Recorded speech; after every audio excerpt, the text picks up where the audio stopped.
दोस्तों स्वागत है आप सभी का एक नई वीडियो में। इस वीडियो में हम बात करने जा रहे हैं यहाँ पर क्लास 10th का जो मैथ का एग्ज़ाम हुआ उसी के आंसर की के बारे में हम यहाँ पर देखेंगे कि किसका आंसर क्या है। इस वीडियो में फुल आपको हम सभी क्वेश्चंस का हल बताने की कोशिश करेंगे, ठीक है। तो इससे पहले जो मैंने वीडियो में बनाया था उसमें सिर्फ टेलीग्राम का लिंक दे दिया था, इसलिए उस वीडियो में आपको थोड़ा सा सिर्फ 10 क्वेश्चन का ही मैंने आंसर बताया था। सबसे पहला का अगर हम बात करें तो इसका आंसर क्या हो जाएगा, ऑप्शन नंबर डी यहाँ पर एक आंसर होगा, ठीक है। ऑप्शन नंबर ए यहाँ पर हो जाएगा, ऑप्शन नंबर डी सॉरी। उसके बाद दूसरा का अगर हम बात करें, यहाँ पर आप मैथ को मिला लीजिएगा अगर आपके पास सेट कोई और हो, ये एच सेट है, ठीक है। उसके बाद इसका आंसर क्या हो जाएगा, option number B sine 0 degree का मान हो जाएगा, ठीक है, इसका मान में। उसके बाद अगर हम तीसरे के बारे में बात करें तो यहाँ पर किस पाद में स्थित है, तो ये जो है प्रथम पाद में स्थित है, ठीक है। ऑप्शन नंबर ए यहाँ पर सही हो जाएगा। उसके बाद चौथा सवाल क्या है कि tan 45 और tan 60 डिग्री का मान कितना हो जाएगा, यहाँ पर ऑप्शन नंबर सी सही हो जाएगा। 1 और √3 जो है इसका मान होता है।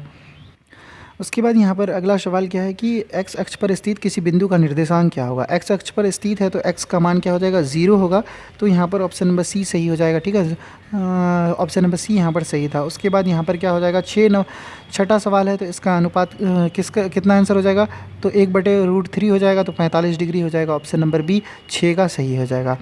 उसके बाद अगर हम सातवें के बारे में बात करें तो मूल बिंदु से इतना की दूरी क्या हो जाएगा, ऑप्शन नंबर बी यहाँ पर सही हो जाएगा, ठीक है। 7 का ऑप्शन नंबर बी यहाँ पर सही है।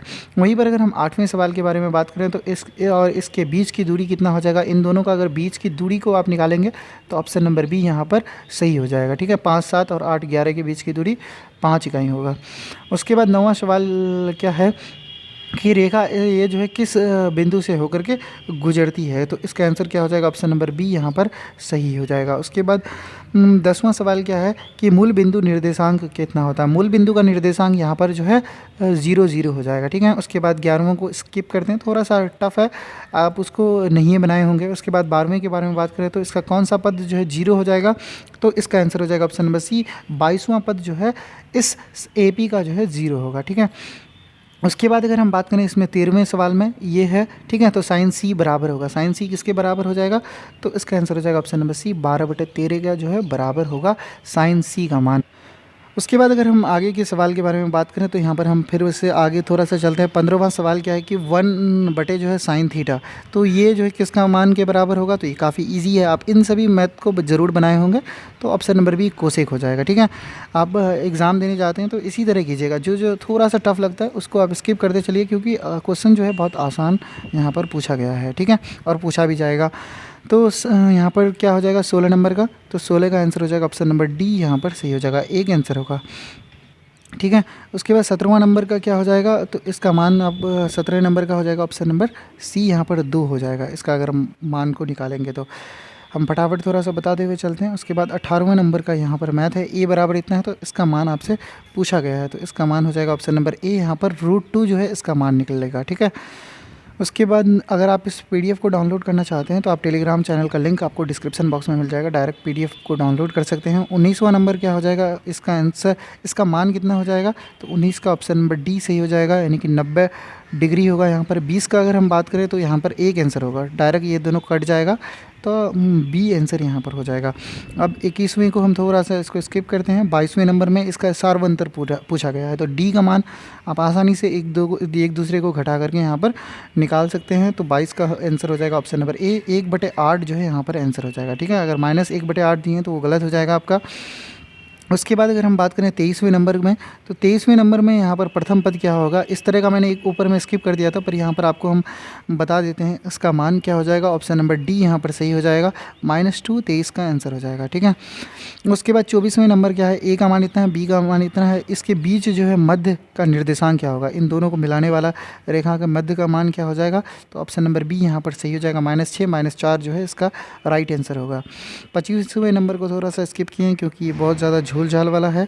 उसके बाद हम जो है सीधे चलते हैं 29वें नंबर पर, ये सभी जो है मैथ यहाँ पर मैंने थोड़ा सा स्किप कर दिया है, ठीक है। 29वें नंबर पर क्या है कि ये सब खूब इजी है, इसलिए इजी को आप बनाने की कोशिश कीजिएगा मैं एग्ज़ाम में, ठीक है। 29वें नंबर पर क्या है कि यानी त्रिभुजों के तीनों कोनों का योगफल कितना होगा, तो ये आप आसानी से नहीं बता सकते हैं, 180 डिग्री हो जाएगा यहाँ पर। अगर हम 30वें नंबर पर बात करें तो इसका मान क्या हो जाएगा, यहाँ पर एंगल पी का आपसे पूछा गया है कि इसका मान क्या हो जाएगा, 30 का हो जाएगा, ऑप्शन नंबर यहाँ पर डी हो जाएगा, 100 डिग्री होगा, ठीक है। उसके बाद 31वां क्या हो जाएगा, 31 का हो जाएगा यहाँ पर क्या, निम्नलिखित में से सबसे छोटी प्राकृतिक संख्या कौन है, तो सबसे छोटी प्राकृतिक संख्या 1 है। उसके बाद 32वां सवाल क्या है कि निम्नलिखित में से कौन परिमेय संख्या है, तो इनमें से कौन जो है परिमेय संख्या है, तो इसका आंसर हो जाएगा ऑप्शन नंबर ए, रूट जो है 25 एक परिमेय संख्या है। ठीक है, उसको अगर आप निकालेंगे रूट के अंदर से तो 5 होगा, वो एक परिमेय संख्या है। निम्नलिखित में से कौन एक अपरिमेय संख्या है, तो जो रूट से नहीं निकलेगा वो जो है अपरिमेय संख्या हो जाएगा, तो ऑप्शन नंबर सी यहाँ पर सही हो जाएगा। ठीक है, 3/3 रूट यहाँ पर 3 हो जाएगा, यानी कि 1/√3 इसका मान होगा, जो कि एक अपरिमेय संख्या है।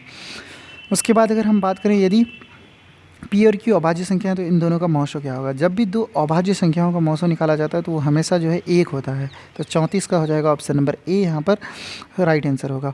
वहीं पर 35वें के बारे में हम बात करें तो यहाँ पर इसका मान कितना हो जाएगा, तो 13 होगा ऊपर में, तो दोनों के ऊपर ये है तो 9 हो जाएगा, 99, क्योंकि 13/99 यहाँ पर ऑप्शन नंबर सी सही हो जाएगा। 18 और 72 का मौसो क्या होगा, तो डायरेक्ट 18 चौक 72 कर देंगे हम, तो यहाँ पर 18 हो जाएगा, 18 से कट जाएगा तो मौसो वही होगा। ठीक है, इसके बाद यहाँ पर 37वें नंबर को हम फिर से यहाँ पर थोड़ा सा स्किप किए, ये थोड़ा सा टफ़ लेवल का है, चाहूँगा तो मैं बना दूंगा, मगर आपको यहाँ पर थोड़ा सा स्किप कर दिए हैं हमने कि आपको वही सब बताएंगे जो कि आसान हो और आप जो है सॉल्व किए हैं।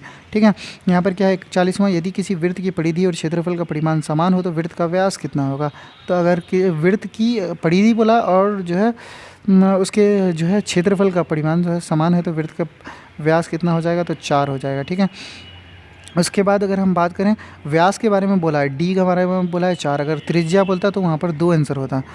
42वां हो जाएगा 3 सेंटीमीटर त्रिज्या वाले गोले का आयतन क्या हो जाएगा। तो गोले का आयतन आपको आसानी से निकालना है, फार्मूला तो आपको ज़रूर याद होगा, तो इसका आंसर हो जाएगा ऑप्शन नंबर बी 36 पाई है आंसर होगा। पाई का मान को नहीं बैठाना है आपको, 22/7 पाई का मान पाई में ही रख दिया गया था। एक वृत्त की परिधि जो है 10 पाई है, तो इसका क्षेत्रफल क्या होगा, तो ये भी काफ़ी इजी है, इसका आंसर हो जाएगा ऑप्शन नंबर सी 25 पाई जो है इसका आंसर हो जाएगा। ठीक है, 43 का ऑप्शन नंबर सी सही था। उसके बाद 44वें के बारे में बात करें तो एक घनाभ की लंबाई चौड़ाई उसके इतना दिया हुआ है, तो इसके विकर्ण की लंबाई बोला है, तो विकर्ण की लंबाई को भी आप आसानी से निकाल सकते हैं, तो ऑप्शन नंबर ए यहाँ पर 5√5 जो है इसका आंसर हो जाएगा। ठीक है, आप सभी का मान को स्क्वायर करके उसका मान को रूट में निकालेंगे ना, तो उसका मान विकर्ण में आ जाएगा, उसका फार्मूला होता है। उसके बाद 45वां है 4 सेंटीमीटर त्रिज्या वाले अर्धवृत्त का क्षेत्रफल क्या होगा। अर्धवृत्त का आपसे क्षेत्रफल मांगा गया है, तो इसका आंसर क्या हो जाएगा, ऑप्शन नंबर डी यहाँ पर 176/7 इसका सही आंसर था।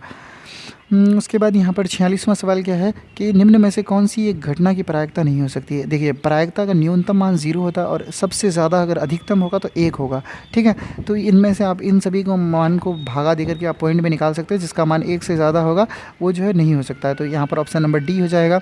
अगर आप यहाँ पर 3/2 दिया हुआ है, अगर हम 3 को भाग देंगे तो ये 1 पॉइंट कुछ आएगा, तो 1 से ज़्यादा हो गया, तो ऑप्शन नंबर डी सही हो जाएगा, यानी कि ये एक प्रायिकता का मान नहीं है।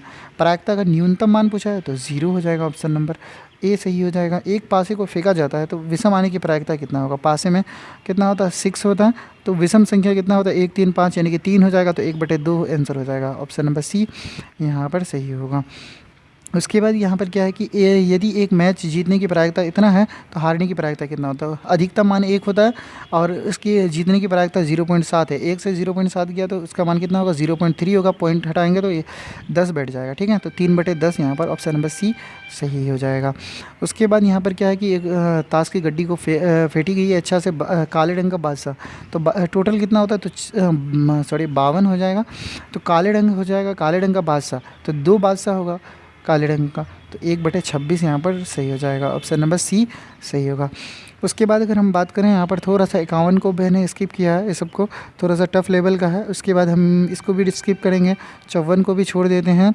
उसके बाद सीधे यहाँ पर हम 55 नंबर पर चलते हैं। 6 सेंटीमीटर त्रिज्या वाले वृत्त में खींची गई 2 समांतर रेखाओं के बीच की दूरी कितनी होगी।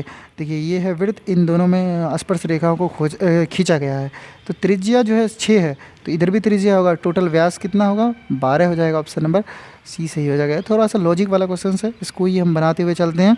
56वां सवाल क्या है कि किसी बाह्य बिंदु से वृत्त पर कितनी स्पर्श रेखाएं खींची जा सकती है। तो ये काफ़ी इंपॉर्टेंट सवाल और रिपीटेड सवाल है, तो ऑप्शन नंबर डी यहाँ पर सही हो जाएगा। अनगिनत हम किसी भी वृत्त पर जो है स्पर्श रेखाएं खींच सकते हैं। अब अगला यहाँ पर देखिए 57 नंबर का क्या है कि ये जो आकृति दी हुई है इसमें आपको ए पी और बी यानी कि इस एंगल का मान आपको बताना है। तो इसका मान 130 है, टोटल 180 हो जाएगा। 130 में से यानी 180 में से 130 घटेगा तो कितना होगा, 50 हो जाएगा। ऑप्शन नंबर बी यहाँ पर सही हो जाएगा। उसके बाद अगला अगर हम मैथ चलते हैं 58 नंबर, तो 58 नंबर में भी यहाँ पर आपको क्या दिया हुआ है, दी गई आकृति में टी क्यू और टी पी है, ओ केंद्र है, तो इस पर जो है ओ पी क्यू का मान निकालना है। तो ओ पी और क्यू का मान निकालना है। ठीक है, ये 50 है तो इसका मान क्या हो जाएगा, 130 हो जाएगा। ठीक है, जैसे कि मैंने इससे पहले बताया था, इसका मान अगर 130 हो जाएगा तो ये भी तो एक त्रिभुज है। ठीक है, ये त्रिभुज के अंत कोणों का मान 130 180 होता है, तो 130 इसमें से चला गया तो कितना होगा, 50 होगा। इन दोनों का मान, इधर साइड और इधर साइड, इन दोनों का मान कितना हो जाएगा, तो 50 हो जाएगा। तो 50 हो जाएगा तो दो एंगल है, तो दो से इसको भाग देंगे तो कितना होगा, 25 हो जाएगा। ऑप्शन नंबर बी यहाँ पर सही हो जाएगा, 25 डिग्री। उसके बाद 59वां सवाल क्या है कि बाह्य रूप से स्पर्श करने वाले दो वृत्तों के उभयनिष्ठ स्पर्शों की संख्या कितनी होगी। देखिए दो यहाँ पर वृत्त है, उस पर स्पर्श रेखा कितनी होगी, तो 3 हो जाएगी। ऑप्शन नंबर सी यहाँ पर सही हो जाएगा। उसके बाद 60वां नंबर का है, इसमें आपको क्या बोला है, ओ ए बी यानी कि इसका मान कितना होगा, तो इसका मान 40 है। 180 में से 40 किया कितना हो जाएगा, तो यहाँ पर 140 हो जाएगा। 140 इन दोनों का मान है, तो एक में 70 होगा, एक में 70 होगा, तो ऑप्शन नंबर डी यहाँ पर सही हो जाएगा। उसके बाद यहाँ पर अगला सवाल सवाल यहाँ पर देख सकते हैं आप, के का मान यहाँ पर बोला है, इन दोनों में से संपादी होना चाहिए। इन दोनों में से के का मान क्या रखेंगे तो संपादी होगा, तो एक्सेप्ट का हो जाएगा। ऑप्शन नंबर डी यहाँ पर 6 मान रखेंगे तो यहाँ पर हम संपादी निकाल सकते हैं। 62 को हमने स्किप किया, 63 पे चलते हैं। यहाँ पर आपसे पूछा है कि निम्नलिखित में से कौन जो है द्विघात समीकरण है। ठीक है, तो 63 का क्या आंसर हो जाएगा, ऑप्शन नंबर सी यहाँ पर ये जो है द्विघात समीकरण है, सी नंबर। बाकी ये सभी जो है द्विघात समीकरण नहीं है, क्योंकि ये जो है आपस में कट करके ख़त्म हो जाएगा। ऑप्शन नंबर सी यहाँ पर सही था। 64वां नंबर का क्या हो जाएगा, निम्नलिखित में से कौन जो है द्विघात समीकरण, यहाँ पर बोला है कि नहीं है। ठीक है, तो कौन 64 का आंसर हो जाएगा, ऑप्शन नंबर डी यहाँ पर ये जो है समीकरण द्विघात समीकरण नहीं है, बाकी सब है। उसके बाद 65वां सवाल क्या है कि यदि द्विघात समीकरण इतना का मूल जो है समान हो तो पी का मान क्या हो जाएगा। मूल अगर समान हो तो हम जो है यहाँ पर आप आसानी से इसको भी बना सकते हैं। उसके बाद यहाँ पर थोड़ा सा हमने स्किप किया 67 नंबर को, सीधे 68 नंबर पर चलते हैं। ए पी है, आसान है, 14वां पद आपको निकालना है, a + n - 1 × d का फार्मूला लगा करके, तो 68 का आंसर हो जाएगा ऑप्शन नंबर बी यहाँ पर 55 सही आंसर हो जाएगा।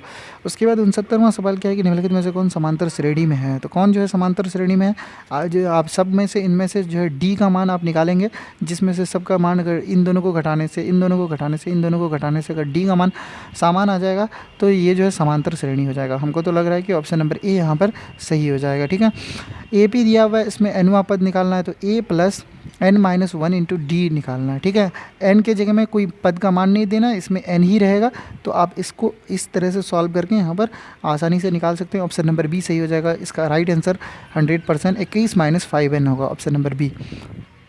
71वां सवाल क्या है कि निम्नलिखित में से कौन जो है केंद्रीय प्रवृत्ति का माप नहीं है। तो केंद्रीय प्रवृत्ति का माप आप जो है इसको निकाल लीजिएगा। ठीक है, माध्य, माध्यक और बहुलक दिया हुआ है, इसमें से निम्नलिखित में से कौन बहुलक है। बहुलक कौन होता है, जो सबसे ज़्यादा बार यहाँ पर संख्या होगा, तो ऑप्शन नंबर सी सही हो जाएगा। 15 जो है सबसे ज़्यादा रिपीटेड होता है। प्रथम 5 संख्याओं का माध्य निकालना, 1 2 3 4 5, तीनों सब पाँचों को जोड़ करके 5 से भाग दे देंगे, तो आप जो है 73 का यहाँ पर ऑप्शन नंबर बी सही हो जाएगा। ठीक है, उसके बाद देख लेते हैं हम यहाँ पर 74 नंबर, इन सभी का जो है माध्यक क्या होगा। इसको आरोही या अवरोही क्रम में लिखेंगे, उसके बाद सबसे जो बीच में आएगा वो जो है माध्यक कहलाएगा। तो 74 का ऑप्शन नंबर डी यहाँ पर सही हो जाएगा। 12 जो है इसका माध्यक होगा। 75 का आंसर क्या हो जाएगा, माध्यक का 3 गुना और माध्यक का 2 गुना के बराबर होता है क्या है। तो ये जो है काफ़ी अच्छा है, ये फार्मूला है। ठीक है, तो इसका आंसर आपको ज़रूर पता होगा, क्योंकि काफ़ी आसान है और एनसीईआरटी की बुक में लिखा हुआ भी है इसको। ठीक है, 76 में क्या है कि ए भुजा वाली समबाहु त्रिभुज का क्षेत्रफल क्या होगा। समबाहु त्रिभुज का क्षेत्रफल का फार्मूला √3/4 a² होता है। 77 का क्या हो जाएगा, यदि घनाभ की जो वृत्त की परिधि और वर्ग का जो है व्यास 88 सेंटीमीटर के बराबर हो ये दोनों, तो इनमें से क्या आंसर हो जाएगा, तो वृत्त का क्षेत्रफल से बड़ा होगा वर्ग का क्षेत्रफल। ऑप्शन नंबर बी यहाँ पर सही था। यदि किसी घन का प्रत्येक किनारा 1 हो तो उसका विकर्ण क्या हो जाएगा। घन का किनारा अगर a है तो उसका विकर्ण का फार्मूला क्या हो जाएगा, ऑप्शन नंबर ए यहाँ पर सही हो जाएगा। √3a यहाँ पर होगा। यहाँ पर क्या है, त्रिज्या r और ऊंचाई h के लंबवृत्तीय शंकु का आयतन क्या होगा, तो 1/3 पाई आर स्क्वायर होता है। r की जगह में कैपिटल R और h की जगह कैपिटल H आप लगा देंगे तो वहाँ पर b नंबर सही हो जाएगा। 80 नंबर क्या होगा, दो वृत्त का क्षेत्रफल का अनुपात इतना है तो त्रिज्या का अनुपात कितना हो जाएगा, तो 2/5 हो जाएगा। ऑप्शन नंबर डी यहाँ पर सही होगा। ठीक है, उसके बाद यहाँ पर आप 81 को हम थोड़ा सा स्किप करते हैं, थोड़ा सा लॉजिकल वाला क्वेश्चन है। सीधे हम चलते हैं 86 नंबर पे। यहाँ पर आप देख सकते हैं ये जो है हिंदी में थोड़ा सा टफ गलत दे रखा है। यहाँ पर 3 को अब पढ़ नहीं पाएंगे, तो यहाँ पर देखिए A3 इससे कट जाएगा तो क्या होगा, इसका मान हो जाएगा 60 डिग्री। तो कोस यहाँ पर 60 डिग्री का मान कितना हो जाएगा, 1/1 क्या हो जाएगा 86 का। ऑप्शन नंबर सी हो जाएगा 1/2। 87 नंबर क्या है यहाँ पर, इसको आप बना लीजिएगा 87 नंबर को। ठीक है, तो इसका आंसर हो जाएगा ऑप्शन नंबर सी यहाँ पर निकल जाएगा। उसके बाद 88वां क्या हो जाएगा, 88 का 1/3 का मान होता है इनमें से। 10 जो है 30 डिग्री का मान होता है 1/√3। उसके बाद 90 को हम जो है यहाँ पर थोड़ा सा स्किप करते हैं, 90 का स्किप करते हैं। उसके बाद 91 को हम देखते हैं। 91 का क्या हो जाएगा, इसमें से 2 का घातांक कितना है, तो 6 बार जो है 2 का घातांक आता है। किस तरह से निकालेंगे, तो इस तरह से जो है इसका एलसीएम करते जाएंगे तो ये जो है 2 कितना बार आएगा, तो 6 बार होगा।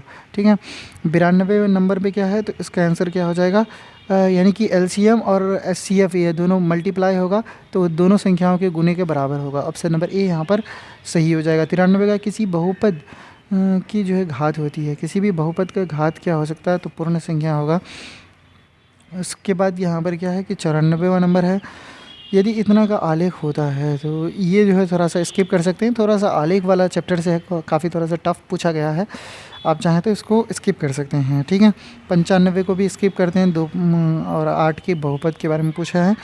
96 को हम देख लेते हैं। यहाँ पर क्या है कि किसी द्विघात बहुपद का शून्यांक 2 और 6 तो बहुपद क्या होगा, तो ये इस टाइप के आप क्वेश्चंस बनाते हैं, इसलिए जो है मैं इसी को सॉल्व करके आपको बता रहा हूँ। तो यहाँ पर हो जाएगा ऑप्शन नंबर डी हो जाएगा।